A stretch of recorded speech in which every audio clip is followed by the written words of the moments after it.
But I have very firm instructions. Anything happens, they're going to wipe them off the face of this earth. برای حمله آمریکا به جمهوری اسلامی to operational strike in U.S. history. We're going to have conversations with the Iranians about Nuclear facilities in the Iranian regime.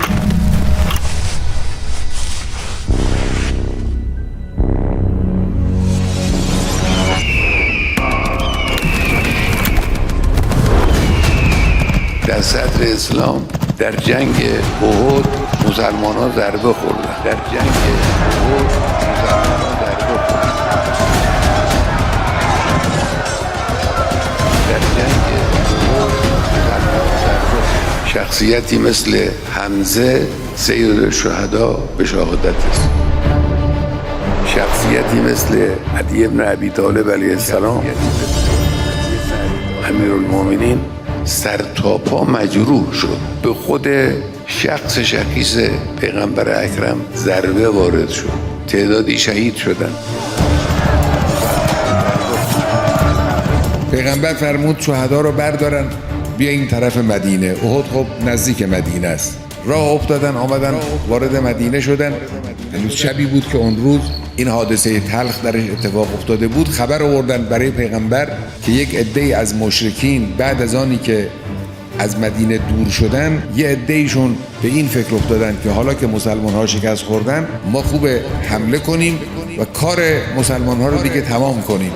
منافقین دیدن زمینه خوبی است برای وسوسه کردن. برای بهره برداری تبلیغاتی از این وضع شروع کردن وسوسه کردن. ان الناس قد جمعوا لكم فاخشوهم. بترسیم همه علیه شما دست به دست هم دادن. بترسیم بهره برداری تبلیغاتی از این وضع وسوسه کردن. اون زمانم بودن امروز هم هستن از این قبیل افراد.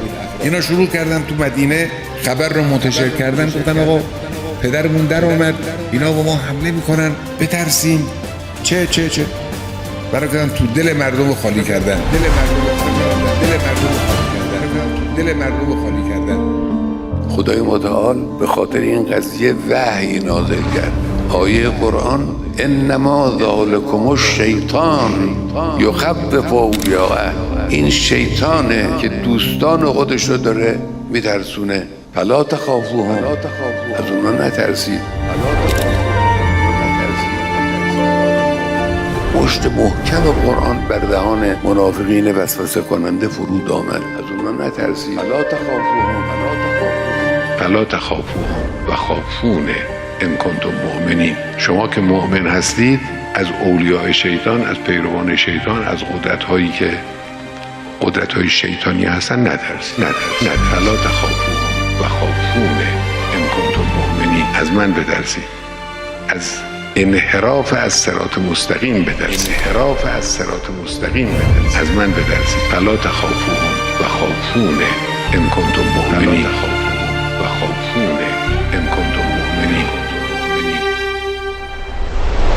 بعد پیغمبر فرمود که اون کسانی که امروز در احد زخمی شدند فقط اونها باید شمشیر دست بگیرن بیان بیرون. دیگران حق ندارن بیان. شما زخمی شدید، همین شما که زخمی شدید مجروح شدید شما باید شمشیر دست بگیرید بیاید بیرون. اول یه عده‌ای تعجب شاید کردن بعد دیدن عجب حکمی. جمع شدن بلافاصله اون کسانی که اون روز در جنگ احد بودن آسیب هم دیده بودن خسته هم بودن. پیغمبر گفت برید این قضیه رو تمام کنید و برگردید. مؤمنین اون کسانی هستند که شایعه پراکنها آمدن گفتن که علیه شما جمع شدن اونجا بترسید. خواستن ترس بپراکنن در بین اینها. فزادهم ایمانا. اما این ترس که به وجود نیامد انگیزه اونها ایمان اونها تقویت شد بیشتر هم شد. و قالوا حسبنا الله و نعم الوکیل. بودن خدا کافی است. کار موکول به خداست. ببینید این چه معرفت عظیمی است. کار موکول به خداست. بودن خدا کافی است.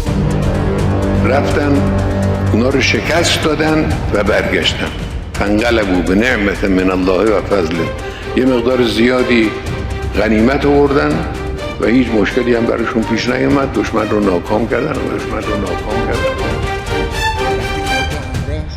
وقتی این دوتا همراه شد یعنی شما به خدا توکل کردید، از خدای متعال استمداد کردید، خدا را حاضر و ناظر دانستید، خدا را صاحب کار خودتون دانستید. این یه طرف قضیه. و اون وقت همه نیروتون را آوردید پای کار. این میشه همون شکل درست. قالوا حسبنا الله و نعم الوکیل.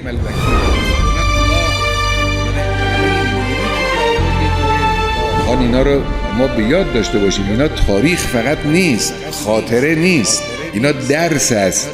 میخوان من و شما این حقایق را به یاد داشته باشیم، اینا رو در زندگیمون اعمال کنیم. کار دشمن دلهره افکندنه. دشمن کارشی دلهره بندازه، بترسونه، ناامید کنه. این کار دشمن، کار شیطان. مال امروز هم نیست، همیشه بوده. امروز هم همینجوره. امروز هم ممکنه بعضیا بیان بین ما شایعه درست کنن که آقا مثلا علیه شما فلان دولت، فلان گروه، فلان ابرقدرت، فلان مجموعه دارن توطئه میکنن. چه میکنن؟ این حمله آمریکا و اسرائیل مخصوصا اسرائیل انجام خواهد. شامگاه چهارشنبه آنچه را که آقای ترامپ گفته است انجام خواهد داد. ساعات بسیار حساسی در پیش داریم. امروز این شیطان ها از طریق رادیو و تلویزیون و فضای مجازی و شبکه‌های اجتماعی و امثال اینا مرتب مشغول کارن برای که بترسید. نه نترسید. فلا تخافوا. از اونها نترسید. از انحراف از راه خدا بترسید. اینجا هم همونه. زادهم ایمانا فقالوا حسبنا الله و نعم الوکیل. البته حسبنا الله و نعم الوکیل با نشستن گوشه خونه جور نمیاد. باعث آمد وسط میدان، کمان که اونا رفتن وسط میدان. درس اینه ها، برید وسط میدان، کاری که لازمه انجام بدید، بگید حسبنا الله و نعم الوکیل، حسبنا الله و نعم الوکیل. انشاءالله به زودی زود احساس پیروزی رو در دلهای همه مردم ایران انشاءالله خداوند رواج بده.